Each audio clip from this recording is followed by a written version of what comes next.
Zacarías 13, perdón, gracias hermano. Zacarías capítulo 13.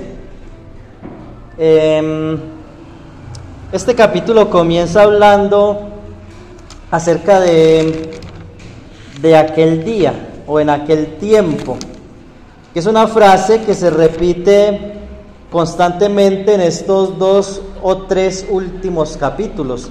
En aquel día, en aquel tiempo, en ese día, aquel día, etcétera. Se repite mucho en el capítulo 13 y especialmente en el capítulo 14, haciendo referencia a los tiempos de la venida del Mesías, pero también de acuerdo al contexto, haciendo referencia a los tiempos de la segunda venida del Señor. De hecho, algunos pasajes hay referencia al mismo tiempo, inmediato o un poco después del profeta. Entonces, cada que miremos esa expresión en aquel tiempo, debemos mirar de qué está hablando el profeta. Si está hablando de la primera venida del Señor o si está hablando de la segunda venida. O si también hay una referencia allí a las bendiciones que Dios traería con el regreso de la cautividad, con el regreso de un remanente de cautivos que regresarían y que terminarían, que de hecho ya muchos habían regresado y que terminarían la construcción del templo. Recuerden, esa es la expectativa, la construcción del templo que se había detenido por causa de los enemigos. Algunos samaritanos y algunos vecinos de allí de Jerusalén se opusieron a la obra y según el libro de Ageo, la obra se detuvo y en ese contexto el profeta Ageo sale a profetizar a la ciudad de Jerusalén y también el profeta Zacarías. Entonces el versículo 1 comienza diciendo, y vamos a mirar básicamente 3 cosas en este capítulo. Vamos a ver primero que nos va a hablar de una fuente, de un manantial abierto.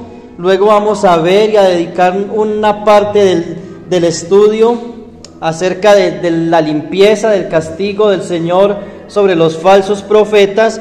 Y luego vamos a hablar acerca del pastor herido, que es lo que habla los últimos 3 versículos de este capítulo, que es corto. Entonces, en primer lugar dice que en aquel tiempo habrá un manantial abierto para la casa de David y los habitantes de Jerusalén para la purificación del pecado y de la inmundicia.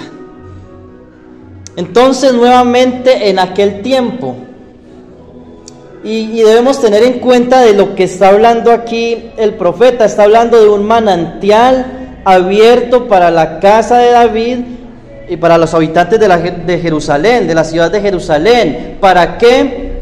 Para la purificación, para la limpieza, para la purificación del pecado y de la inmundicia. Para los judíos, los manantiales de agua tenían una importancia, tenían mucha importancia. Nosotros vemos, por ejemplo, en Éxodo 30, 17 en adelante, que cuando se construye el tabernáculo, una de las partes de ese tabernáculo, de esa casa que Dios manda edificar para que le rindan culto a Él, para que le lleven sacrificios a Él, era una fuente de bronce. Allí pueden ustedes mirar que habla de la construcción, de cómo debían construir una fuente de bronce. ¿Y para qué era esa fuente? Para purificarse, para lavar sus manos, para lavar en algunos casos sus caras y entrar limpios al santuario de Dios. Recuerden que la fuente estaba inmediatamente después de la primera puerta, que era la puerta del atrio. Allí estaba la fuente. Tenemos también purificación por medio de ciertas aguas, digámoslo así. Por ejemplo, el agua de la vaca roja. Allí en Números capítulo 19, versículo 2 al 7, habla de un sacrificio peculiar de una vaca roja o una vaca alazana, la cual debían matar, quemarla, coger las cenizas de esa vaca, diluirlas en agua, y con esa agua ¿qué? Hacían purificación, no solamente de los utensilios del templo, sino que también los mismos sacerdotes eran purificados con las, digámoslo así, aspersión de esa agua. Había también aspersión de sangre en otros casos, pero en unos casos era de agua. Entonces, cuando se menciona esto para los judíos, siempre ellos están pensando en purificación. Y es lo que el profeta Zacarías dice. Esa fuente, como dice la Nueva Traducción Viviente, y algo otras versiones hablan de una fuente, un manantial, dice la Reina Valera, un manantial abierto para la casa de David. Ahora, cuando nosotros pensamos en el Nuevo Testamento, en nuestro Señor Jesucristo, vemos que Él habló acerca de estas cosas. Vamos a mirar un ejemplo allí en Juan capítulo 19, el Evangelio de Juan capítulo 19, en el versículo 34. No es el Señor el que está hablando, sino Juan, el apóstol. Dice que en el momento de la crucifixión, dice, pero uno de los soldados le abrió el costado con una lanza y al instante salió ¿qué? Sangre y agua. Ahora tengamos este versículo en mente. ¿Un soldado qué? ¿Qué hizo el soldado? Le abrió el costado. Salió sangre y agua. Interesante lo que Juan, el apóstol Juan, hace referencia aquí. No solo dice que su costado fue traspasado o que su costado fue abierto, sino que de su costado salió ¿qué? Agua y sangre. Es muy interesante pensar en el capítulo anterior de Zacarías que vimos hace 15 días. Versículo 10, capítulo 12, versículo 10 dice, derramaré sobre la casa de David. Noten que está hablando también de la casa de David, es decir, de Judá, del reino de Judá, y sobre los moradores de Jerusalén, espíritu de gracia y de oración, ¿y qué? Y mirarán a mí, a quien traspasaron. Mirarán a mí, a quien traspasaron. ¿En quién se cumple esta profecía? En el Señor Jesucristo. Mirábamos también en el estudio pasado. En el Señor Jesucristo se cumple al pie de la letra esta profecía, porque allí en Juan también dice que mirarán a mí, a quien traspasaron. Creo que es allí cerquita en el versículo 37. Estamos allí en Juan. Dice el versículo 34 que un soldado le abrió su costado con una lanza y salió sangre y agua. El versículo 37 dice, y también otra escritura dice, mirarán a mí, a quien traspasaron. Es interesante la unidad que hay en estos pasajes de Juan con los pasajes de Zacarías. Juan 19:37 es el pasaje de Zacarías, capítulo 12, versículo 10. Ahora, cuando vamos a Zacarías, capítulo 13, versículo 1, nosotros no nos encontramos aquí con una profecía que está hablando de un soldado con una lanza abriendo el costado del Señor, pero sí nos está hablando, y podemos ver algo aquí implícitamente, que sí nos está hablando de ¿qué? De un manantial abierto para la casa de David y los habitantes de Jerusalén para perdón de pecados.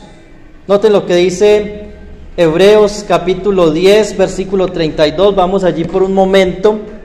Hebreos 10, 32. Dice la Escritura de la siguiente manera.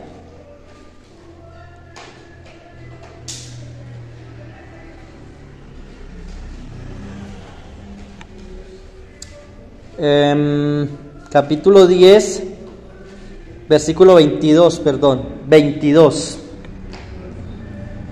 Acerquémonos con corazón sincero, en plena certidumbre de fe. ¿Qué dice? Purificados los corazones de mala conciencia y lavados los cuerpos con agua pura. Recuerden que los sacerdotes debían lavarse con agua pura sus manos para entrar ¿a dónde? Al santuario de Dios, para entrar a ese lugar santo y al lugar santísimo. Si usted retrocede al versículo 19 de Hebreos 10, dice, teniendo libertad para entrar al lugar santísimo por la sangre de Jesucristo. Tenemos libertad para entrar a ese santuario. Pero el versículo 22 dice, ahora bien, para acercarnos, debemos acercarnos ¿con qué? Con un corazón sincero, en plena certidumbre de fe y lavados los cuerpos, purificados los corazones de mala conciencia y lavados los cuerpos con agua pura. Primera de Juan 5:6 dice que el Señor Jesucristo vino. Vamos allí por un momento a Primera de Juan 5:6, donde nos dice, este es Jesucristo que vino mediante agua y sangre. No mediante agua solamente, sino mediante agua y sangre, y el Espíritu es el que da testimonio, porque el Espíritu es la verdad. ¿Qué dice Juan 19:34 que lo leímos? De su costado salió sangre y agua.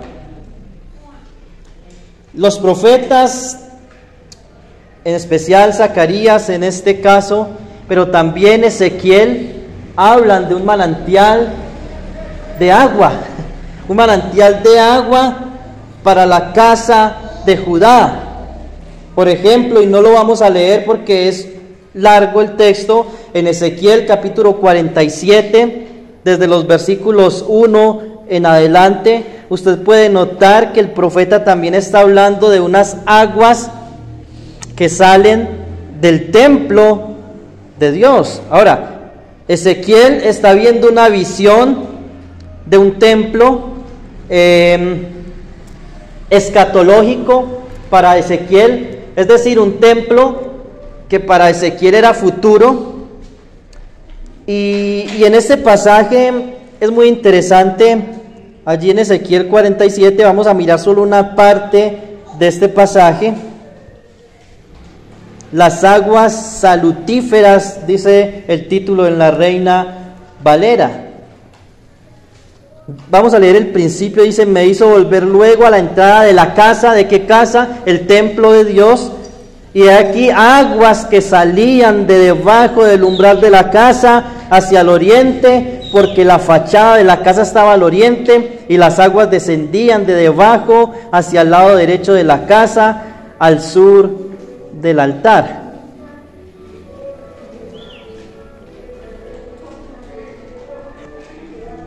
Luego dice que, versículo 9, y toda alma viviente que nadare por doquiera que entrar en estos dos ríos vivirá, y habrá muchísimos peces por haber entrado allá estas aguas, y recibirán sanidad, y vivirá todo lo que entrar en ese río. La idea es que este río, estas aguas que salen del templo llegarían hasta el mar muerto, y el mar muerto iba a cobrar vida. Y es interesante que dice que todo el que entrare a estos ríos, ¿qué? Vivirá. Vivirá. ¿Será que necesitamos nosotros meternos a algún río para ser salvos? No. Y tampoco esto está hablando del bautismo en agua. Nosotros podemos pensar en Naamán, aquel general sirio, que el profeta le dice, ve y sumérgete 7 veces en el río Jordán y serás ¿qué? Sano de tu lepra. La historia la pueden encontrar allí en segundo libro de Reyes, capítulo 5. Sumérgete 7 veces en el río Jordán y serás ¿qué? Sano de tu lepra. En algunos casos, casi siempre, la lepra en las escrituras es sinónimo de pecado. Y nosotros tenemos un cuadro allí en la vida de Naamán de lo que fue en nuestras vidas. Éramos leprosos, pero cuando fuimos sumergidos en el agua de vida, que es Cristo, nosotros fuimos sanos.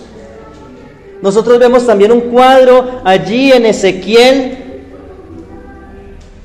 El profeta es sumergido en el río, en las aguas que salen del templo. Usted puede leer el capítulo completo y un varón le dice a Ezequiel que se meta al agua. El agua le da los tobillos. El varón le sigue diciendo avanza un poco más hasta que el agua le llega a las rodillas. Luego el agua le llega hasta los lomos, a la cintura, hasta que él quedó sumergido en el agua. Y dice Ezequiel que él no pudo sino pasar de allí nadando. Un cuadro, hermanos, de la vida nueva que nosotros tenemos en Cristo, porque dice que todo el que entrare a este río vivirá. Primera de Pedro 1:2, un texto bastante familiar para nosotros, lo hemos citado varias veces. Dice que elegidos según la presciencia del Padre en santificación del Espíritu, ¿para qué? Para obedecer y ser rociados con la sangre de Cristo.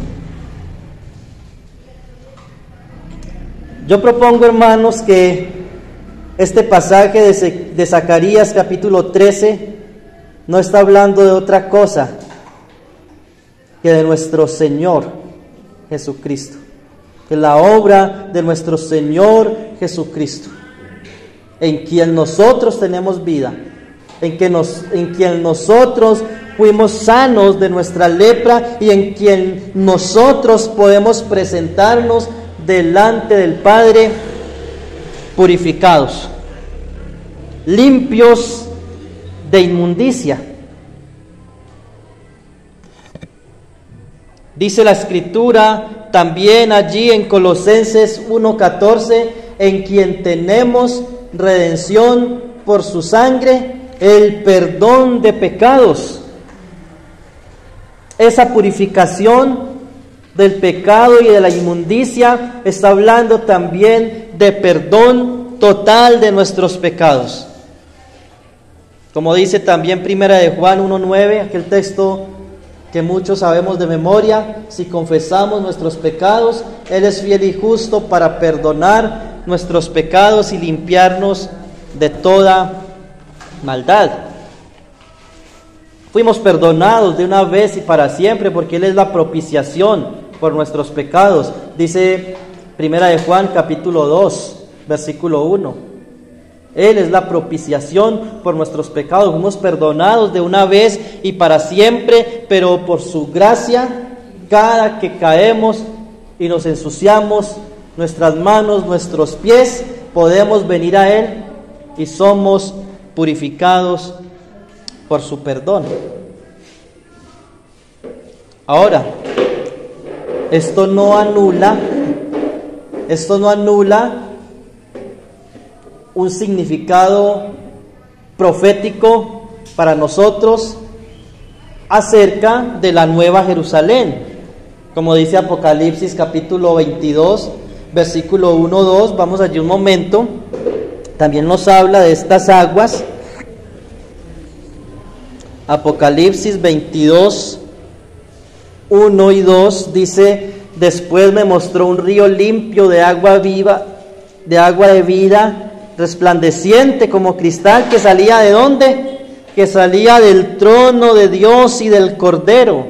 En medio de la calle de la ciudad, a uno y otro lado del río, estaba el árbol de la vida, que produce 12 frutos, dando cada mes su fruto, y las hojas del árbol eran para la sanidad de las naciones. También debemos ser conscientes que estos últimos capítulos de Apocalipsis, si bien todo el libro es muy simbólico, estos últimos capítulos son altamente simbólicos. Algunos hermanos interpretan allí una ciudad literal después de la segunda venida de nuestro Señor Jesucristo, con un árbol literal y con un río literal y mares literales. No podemos decir que no, porque en la Escritura está.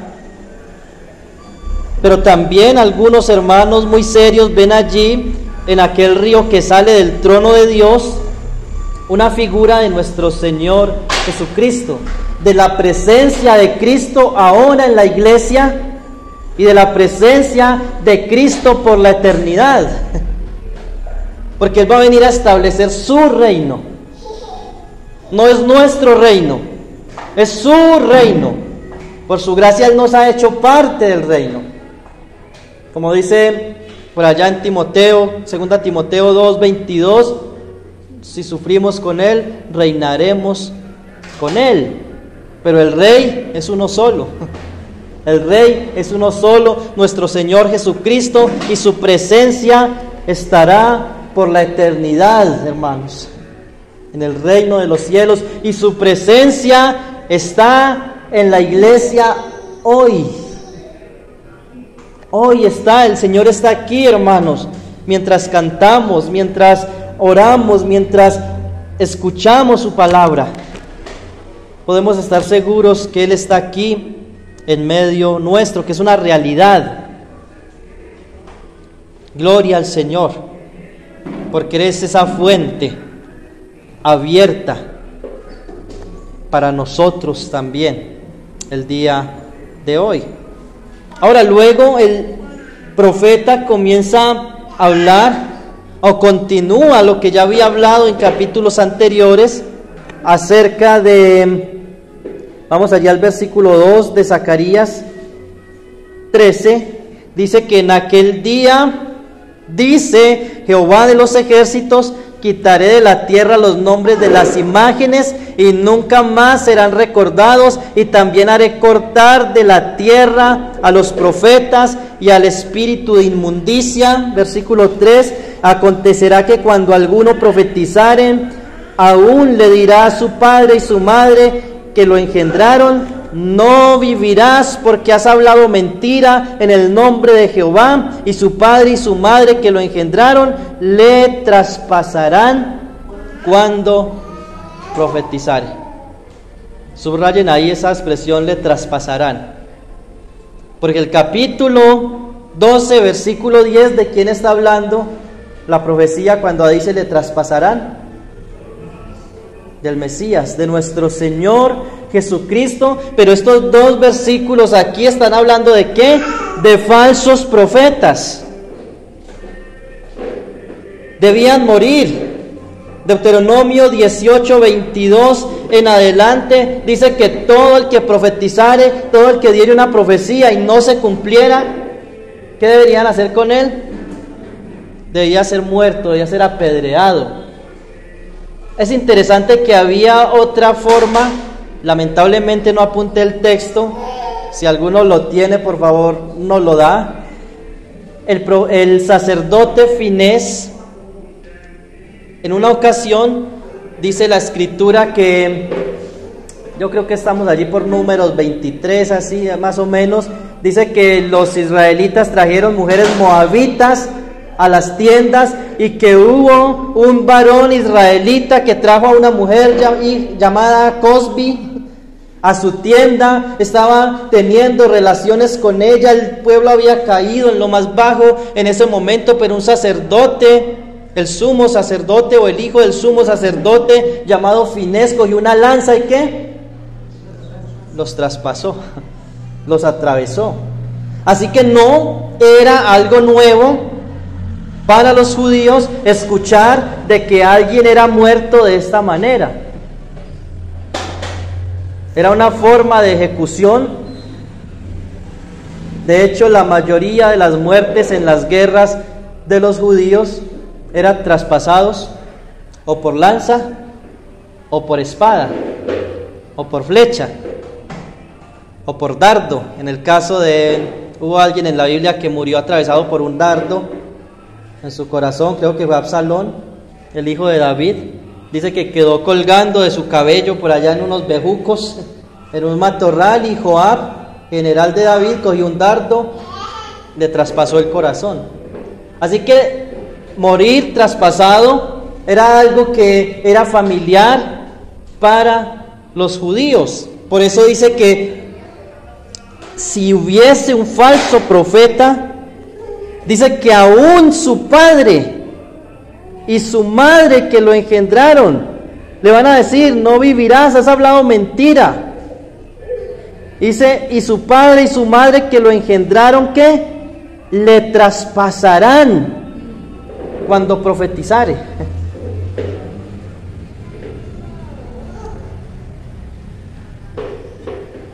Esto nos habla de que habían padres que amaban más a Dios que a sus propios hijos. Un paréntesis aquí para mencionar algo que dice el Nuevo Testamento. Si alguno ama a padre, madre, mujer, esposa, que es lo mismo, mujer, hijos o hijas, más que a mí, no es digno de mí.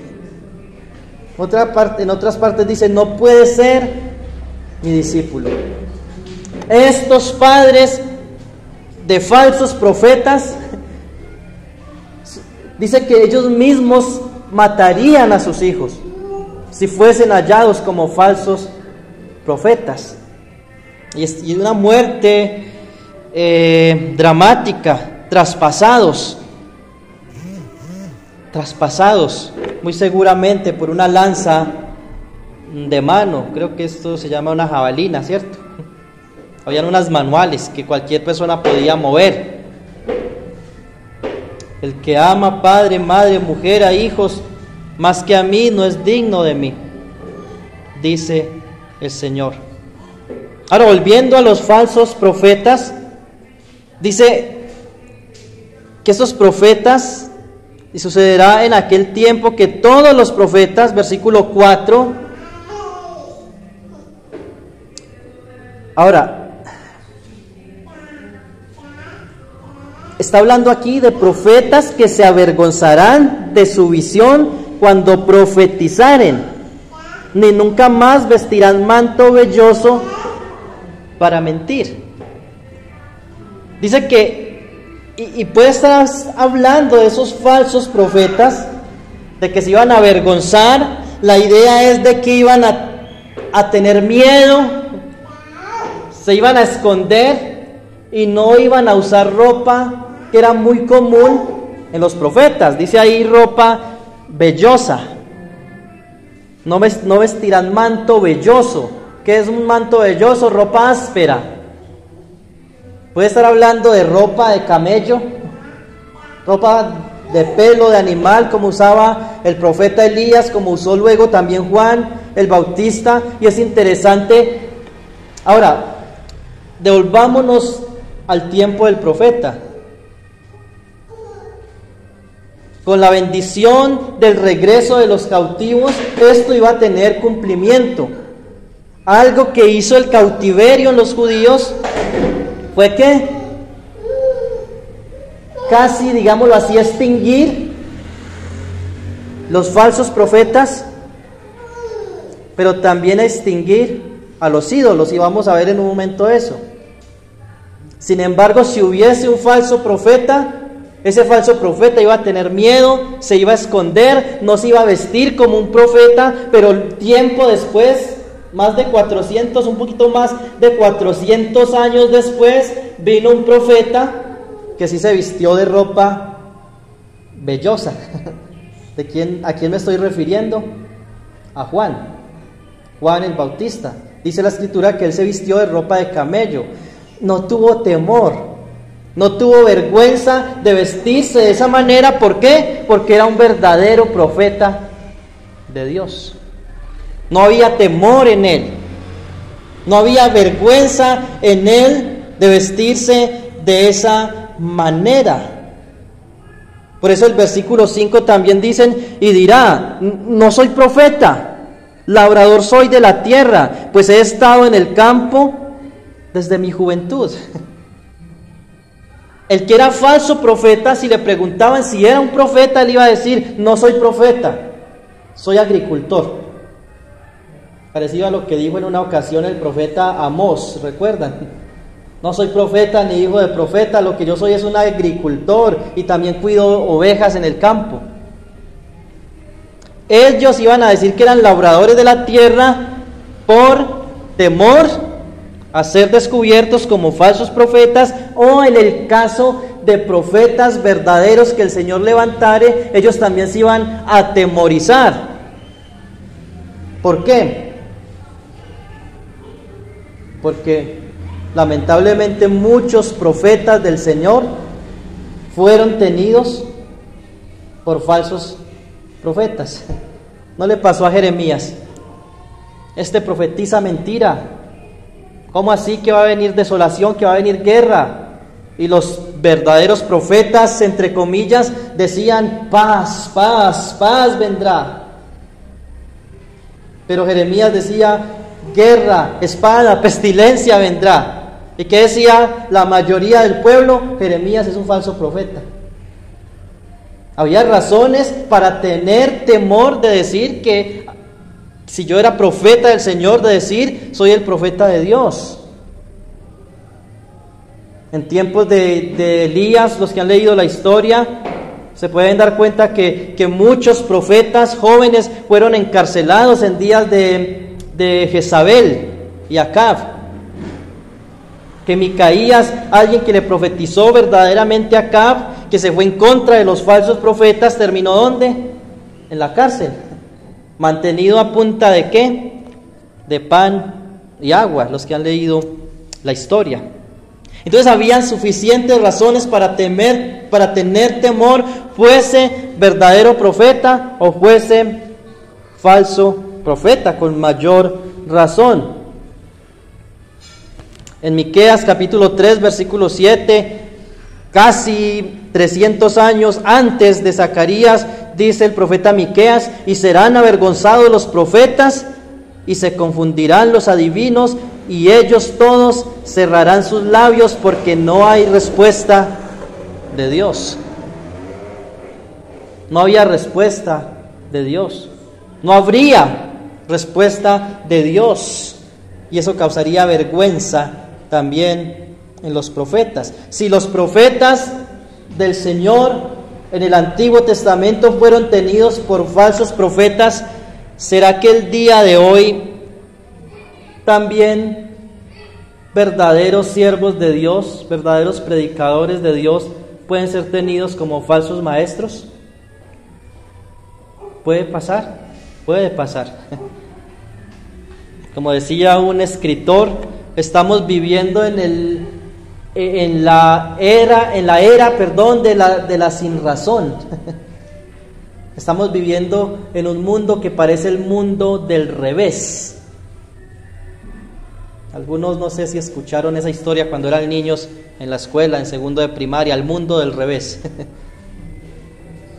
Donde nada el perro y vuela el pez. A mí me la enseñaron en segundo. Todo era al revés. Y para cuando me enseñaron eso en la escuela, era algo ilógico, algo que no era así. Pero hoy las cosas están al revés.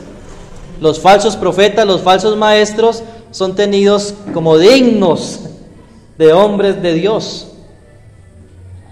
Pero los verdaderos siervos del Señor muchas veces son perseguidos, censurados, despreciados. Pasa también eso en el día de hoy. Pasa también. Entonces, hermanos, ¿sería que esto también le pasó al Señor Jesucristo? ¿Pasó con Cristo? Note lo que dice el versículo 6, versículo 6 de Zacarías 13:6. Y preguntarán: ¿qué heridas son estas en tus manos? Y él responderá: con ellas fui herido en casa de mis amigos. Según el contexto inmediato, el contexto más corto, ¿de quién está hablando aquí? De falsos profetas. Yo soy agricultor, ¿cómo así? Y esas heridas en sus manos, algunas versiones más modernas, como la Nueva Traducción Viviente y otras, dicen: ¿y esas heridas en su costado? ¿O esas heridas en su espalda? ¿En su pecho qué? La Reina Valera dice: ¿esas heridas en sus manos qué?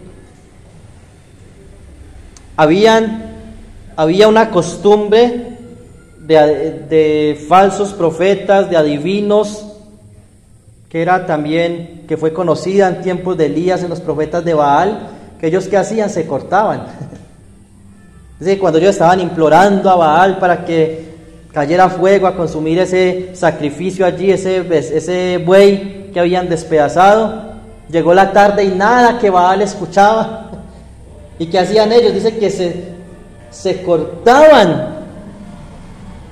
Era un ritual que tenían los falsos profetas. Y yo no sé si recibían alguna respuesta del diablo, de los demonios, pero la práctica era que ellos se cortaban la espalda con látigo, con otros instrumentos, y las manos. Entonces, por eso la pregunta: bueno, si usted no es profeta, ¿qué heridas son estas en tus manos?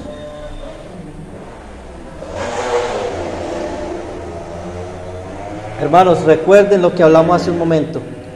Si Jeremías, si Amós y otros profetas del Señor, Micaías, el mismo Elías, fueron tenidos por falsos profetas, y si le pasa a siervos de Dios el día de hoy, no le iba a pasar al Señor Jesucristo. Le pasó. Fue tenido como endemoniado, fue tenido como un loco. Está fuera de sí, demonio tiene. Se está haciendo pasar por Dios. Es un falso maestro, cuidado con ese alborotador. Noten el hilo allí en Zacarías. Falsos profetas, profetas mentirosos, debían ser traspasados por sus padres. El Señor es tenido como un falso profeta, porque yo sé que la mayoría de los comentaristas no aplican este versículo al Señor, pero de acuerdo a lo que hemos venido desarrollando, el Señor fue crucificado, y en su crucifixión, como vimos en Juan 19:34, ¿qué pasó? Fue traspasado. Juan 19:37 cita a Zacarías diciendo: mirarán a mí a quien traspasaron. ¿Por qué fue crucificado y traspasado el Señor Jesucristo? En la parte de la salvación, en la soteriología se le conoce a esto, que tiene que ver con nuestra salvación. Sabemos que lo hizo por nosotros, porque tomó nuestro lugar, porque llevó en sus espaldas nuestros pecados, en su cuerpo sobre el madero. Pero ¿por qué lo crucificaron los judíos y los romanos? ¿Por qué lo mataron? ¿Por blasfemo, hereje, mentiroso, falso profeta y muchas otras cosas? Endemoniado, loco, alborotador, revolucionario, va a hacer que los romanos se vengan contra nosotros y aplasten la ciudad. Dijo Caifás: es mejor que un solo hombre muera por la nación y no toda la nación por un hombre. Y él estaba profetizando allí porque era sacerdote ese año, dice la Escritura. Entonces, si el Señor Jesucristo fue traspasado, hermanos, aquí, no sé, pero yo aquí veo al Señor mostrando sus heridas. ¿Qué heridas son esas en sus manos? Es impresionante ver que tanto tiempo antes de la venida del Señor Jesucristo, ya la Escritura mostrara que en la muerte del Señor, Él iba a ser traspasado, que no iba a ser quebrado ningún hueso suyo, pero que habrían heridas en sus manos.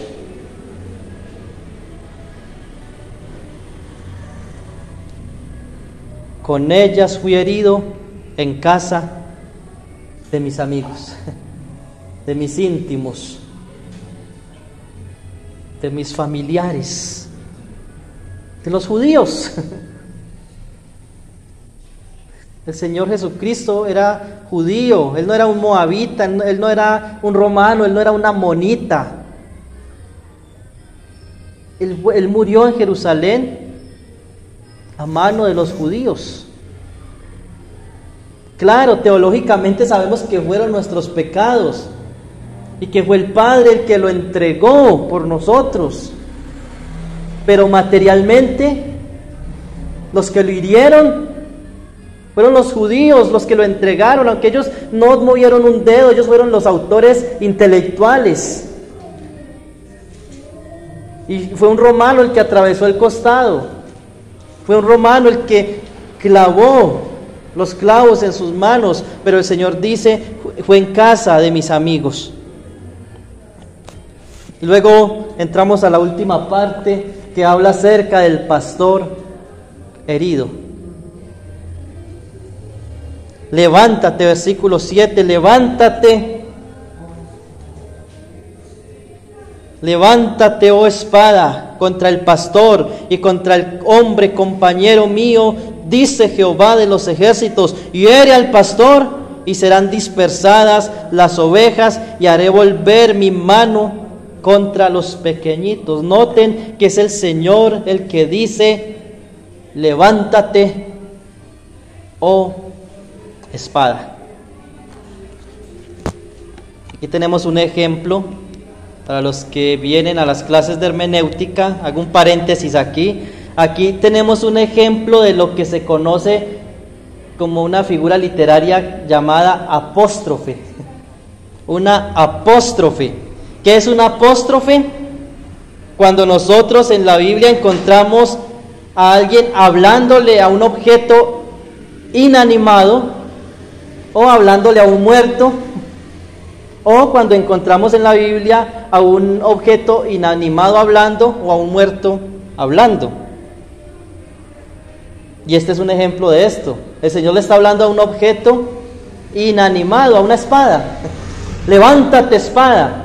Es como cuando el Señor dice: Jerusalén, Jerusalén, que matas a los profetas.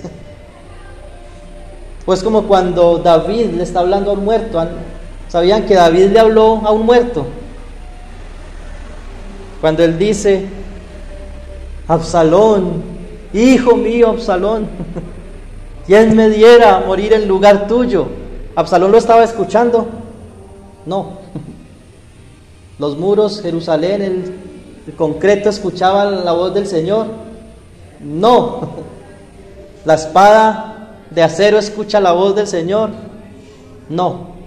Son objetos inanimados, no hay vida en ellos, pero es una figura literaria para decir, por ejemplo, que el Señor le estaba hablando ¿a quién? A los habitantes de Jerusalén. En el caso de David, hablándole a un muerto, está expresando el dolor que hay en su corazón de esa manera, pero no es que Absalón lo estuviera escuchando. Y en el caso de este versículo, levántate, espada, el Señor aquí está hablando, Dios el Padre está hablando, levántate espada contra el pastor. Tenemos aquí que fue Dios el Padre el que permitió que su Hijo muriera, y de hecho lo estableció, lo decretó desde la eternidad. Como dice allí en Hechos capítulo 2, estaba determinado desde antes de la fundación del mundo. Hechos capítulo 4, como tu consejo había determinado antes que sucediera. ¿Que sucediera qué? Que Cristo muriera en la cruz. Es Dios el que preparó todo. Por eso dice: levántate espada contra el pastor, contra el hombre compañero mío. Es interesante que Dios le llama compañero mío al Señor. Él llamó a los judíos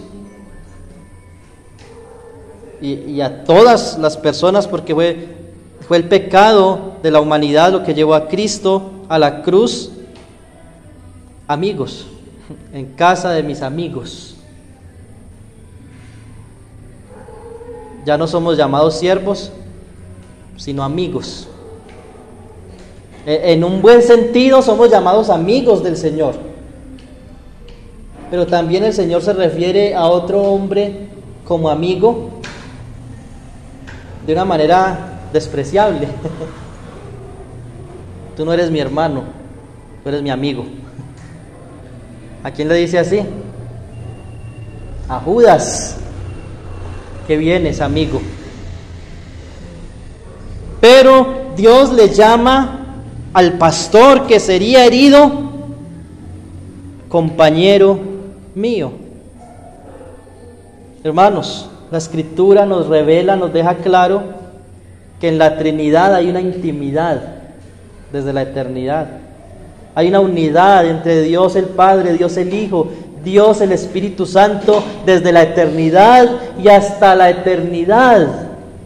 Estas palabras nos dejan entrever a Dios el Padre hablando de la herida del pastor, pero con ternura en su corazón. Contra el hombre compañero mío, dice Jehová de los ejércitos, y luego añade: hiere al pastor y serán dispersadas las ovejas.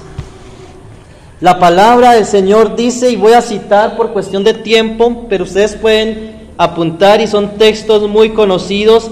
Por ejemplo, Isaías 53:5 dice: mas él herido fue por nuestras rebeliones, el castigo de nuestra paz fue sobre él, y por su llaga fuimos nosotros curados.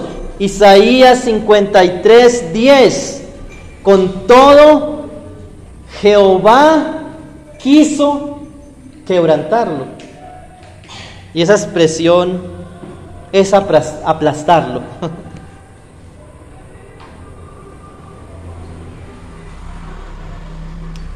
Jehová quiso quebrantarlo. Es maravilloso que el Señor no quiso nuestra condenación.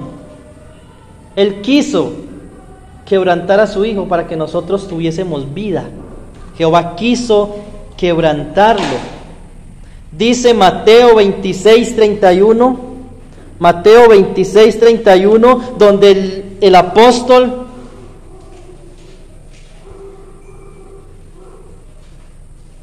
y en sus pasajes paralelos, yo escogí el de Mateo, Lucas también 22 habla de esto, Marcos, Juan,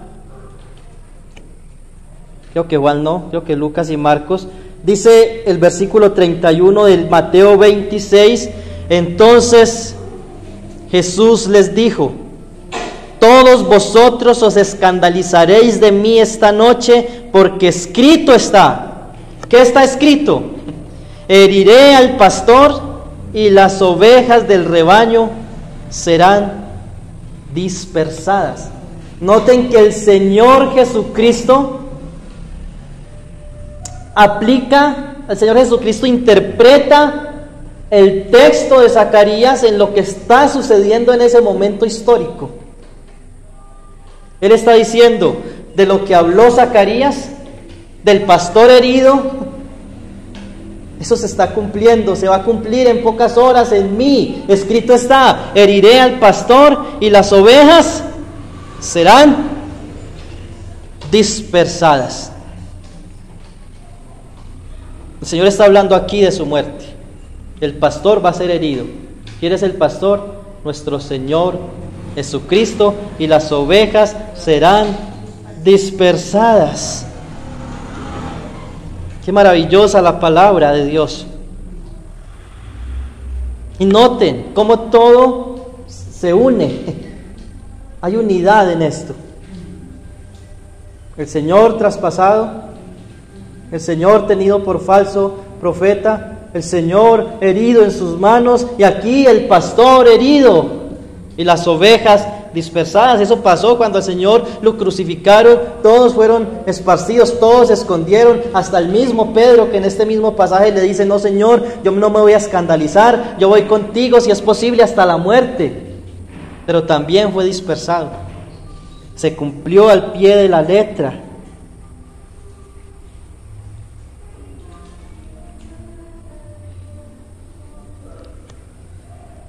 Las ovejas dispersadas, esto nos habla de el sufrimiento también de las ovejas, el sufrimiento también de los hijos de Dios. Como hijos de Dios también sufrimos, hermanos. Le dice el Señor a Pablo, creo que es a Ananías, el que ora por Pablo para que reciba la vista: yo le mostraré a Pablo cuánto les es necesario sufrir por mi nombre.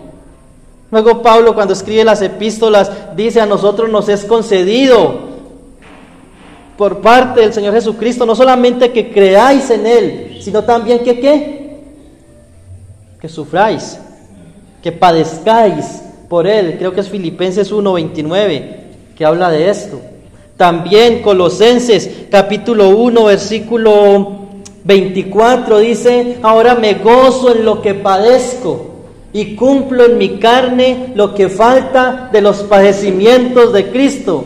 ¿Que Cristo no sufrió lo suficiente? No está hablando de eso. Está hablando que por nuestra unión con Cristo, nuestros sufrimientos son los sufrimientos de Cristo. Por eso Pablo dice: me gozo en lo que padezco. Oyere al pastor y las ovejas serán dispersadas. Tiene un cumplimiento en la muerte del Señor Jesucristo, pero eso también nos habla de nuestro sufrimiento como hijos de Dios. Y concluye el texto diciendo: acontecerá en toda la tierra, dice Jehová, allí Zacarías 13:8, que las 2/3 partes serán cortadas en ella y se perderán, mas la 1/3 parte quedará en ella. Esto es una manera, como dice Ezequiel 5:2-4 y Ezequiel 5:12, habla de esto, de que parte por 3/3 partes, y que de una de esas 3/3 partes el Señor sacaría un remanente, libraría un remanente de la destrucción que vendría sobre Jerusalén. Aquí este texto también está hablando de un remanente, de que el Señor separa a su pueblo, de que Él conoce a los que son suyos. Dice la Escritura, de que Él también conoce a los que son falsos. A veces nos preocupamos demasiado por los falsos maestros, pero también es un error no preocuparnos por eso. Pero cuando nos preocupamos tanto por eso, hay un hermano que a mí me gusta ver sus videos, pero a veces se vuelve molesto, porque sube hasta 3 o 4 videos en el día, desenmascarando a Cas Luna, desenmascarando a no sé quién, desenmascarando a Kamala Harris, desenmascarando a Biden. El Señor sabe quiénes son los suyos. Ahora, si la iglesia está bajo amenaza, debemos desenmascarar estos falsos maestros, pero no dedicarnos solo a eso. ¿Por qué? Porque el Señor separa a los que son suyos. Él conoce a los que son suyos. Hay un remanente, como dice Romanos 9:27 y Romanos 11:5. Solamente el remanente será salvo en aquel día. Así como Dios separa las ovejas de los cabritos, Él separa a los que son suyos de los que no lo son. Hay tribulación para el creyente, dice el último versículo, y meteré en el fuego a la tercera parte y los fundiré como se funde la plata y los probaré como se prueba el oro.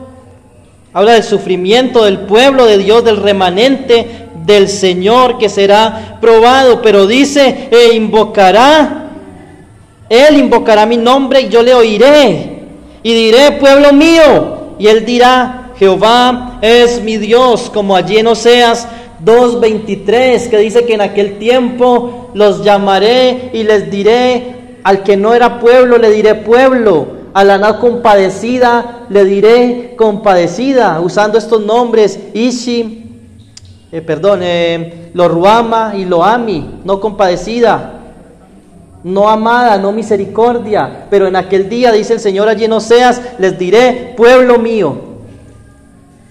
Y primera de Pedro 2:9 dice, mas vosotros sois real sacerdocio, nación santa, pueblo adquirido por Dios, para que anunciéis las virtudes de aquel que nos llamó de las tinieblas a su luz admirable. Dice que diremos, Señor, Jehová es mi Dios, y Él dirá, pueblo mío. Esa es la marca del nuevo pacto. Hebreos 8:10 habla a nosotros del cumplimiento de ese nuevo pacto. Y serán pueblo, y yo seré su Dios. A Él sea la gloria, hermanos. A Él sea siempre la gloria. Él tiene el control de todas las cosas. Gloria al que murió en la cruz. Gloria al que su costado fue abierto, del que salió agua y sangre. Gloria al Señor, que fue herido por nuestras rebeliones. Gracias te damos, Padre,